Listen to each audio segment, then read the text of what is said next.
సోమవారం రోజు శివాలయానికి వెళ్ళలేకపోయారా? అయితే అస్సలు బాధపడాల్సిన అవసరం లేదు. ఎందుకంటే పరమశివుడి అనుగ్రహాన్ని పొందడానికి ఆలయం ఒక్క మార్గమే కాదు, మీ ఇల్లు కూడా కైలాసంగా మారవచ్చు. ఈ రోజు ప్రత్యేకత ఏమిటంటే, సోమవారం రోజున భక్తి శ్రద్ధలతో ఇంట్లోనే శివ పూజ చేస్తే శివకటాక్షం లభిస్తుందని శైవాగమాలు చెబుతున్నాయి.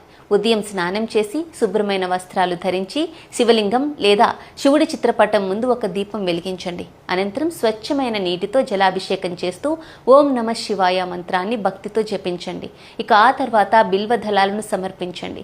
శివుడికి అత్యంత ప్రియమైన ఈ బిల్వ పత్రాలు పూజకు ప్రత్యేక ఫలితాన్ని ఇస్తాయని విశ్వాసం. దీపారాధన చేసి లింగాష్టకం లేదా శివస్తోత్రాలను పఠించండి.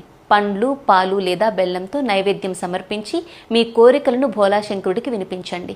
పూజ ముగింపులో కుటుంబ సభ్యుల ఆరోగ్యం, ఐశ్వర్యం, సుఖ శాంతుల కోసం ప్రార్థించండి. గుర్తుంచుకోండి, పూజా సామాగ్రి కంటే భక్తి